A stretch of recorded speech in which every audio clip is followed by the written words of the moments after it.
الصلاۃ والسلام علیک یا سیدی یا رسول اللہ وعلی آلک واصحابک یا سیدی یا حبیب اللہ۔ السلام علیکم ورحمۃ اللہ وبرکاتہ۔ ناظرین، امید ہے آپ خیر و عافیت سے ہوں گے انشاءاللہ الکریم۔ آج میں آپ سب کے ساتھ فضائل برکات درود شریف اور درود السلام کا نذرانہ پیش کروں گی۔ درود و سلام اللہ تعالیٰ کی ان بابرکت نعمتوں میں سے ہے جو اپنے دامن میں بے پناہ فیوز و برکات سمیٹے ہوئے ہیں۔ یہ ایسی لازوال دولت ہے کہ جسے مل جائے اس کے دین و دنیا سنور جاتے ہیں۔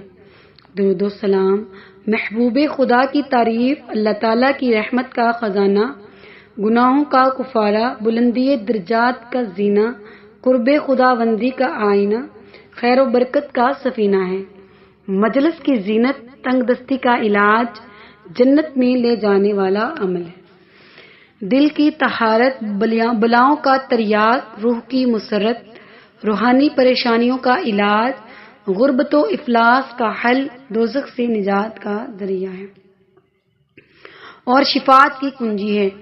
احادیث مبارکہ میں درود و اسلام کی بے شمار فضائل و برکات کا ذکر ملتا ہے، جن میں سے میں آپ کے ساتھ چند ایک پیش کروں گی کہ درود و سلام قرب مصطفیٰ کا ذریعہ ہے۔ حضور نبی کریم صلی اللہ علیہ وآلہ وسلم کی ذات گرامی سے والہانہ عقیدت و محبت جزو ایمان ہے، اس کے بغیر ایمان کی تکمیل نہیں ہوتی۔ درود و سلام پڑھنا محبت رسول کی دلیل ہے۔ کثرت سے درود و سلام پڑھنے والے کو بروز قیامت قرب رسول اللہ صلی اللہ علیہ وآلہ وسلم نصیب ہوگا۔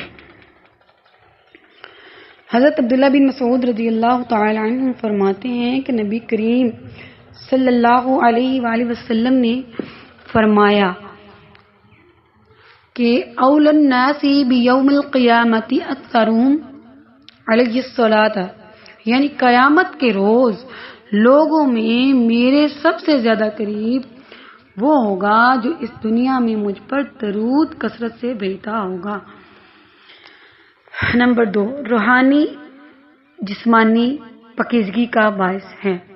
درود و سلام وہ پاکیزہ عمل ہے جو انسان کے تن اور من کو ہر قسم کی آلائشوں، کثافتوں اور آلودگیوں سے پاک و صاف کر دیتا ہے۔ حضرت ابو ہریرہ رضی اللہ تعالیٰ عنہ سے مروی ہے، حضور نبی کریم صلی اللہ علیہ وسلم نے ارشاد فرمایا، مجھ پر درود پڑھا کرو، بلا شبہ مجھ پر تمہارا درود پڑھنا تمہارے لیے پاکیزگی کا باعث ہے۔ نمبر 3، درود و سلام شرف زیارت مصطفیٰ کا وسیلہ ہے۔ درود و سلام کی سب سے بڑی فضیلت اور خصوصیت یہ ہے کہ کثرت سے درود و سلام پڑھنے والے کو خواب یا حالت بیداری میں حضور نبی کریم صلی اللہ علیہ وآلہ وسلم کی زیارت نصیب ہوتی ہے۔ حضور نبی اکرم صلی اللہ علیہ وسلم کی زیارت بہت بڑی سعادت ہے جو ہر ایک کو میسر نہیں آتی، بلکہ خال خال ہی کسی کو نصیب ہوتی ہے۔ اللہ سبحانہ وتعالیٰ سے دعا ہے کہ اللہ تعالیٰ ہمیں غور و فکر کے ساتھ اور خشوع و خضوع کے ساتھ درود و سلام پڑھنے کا معمول بنانے کی توفیق عطا فرمائے۔ آمین بجاہ النبی الکریم الامین۔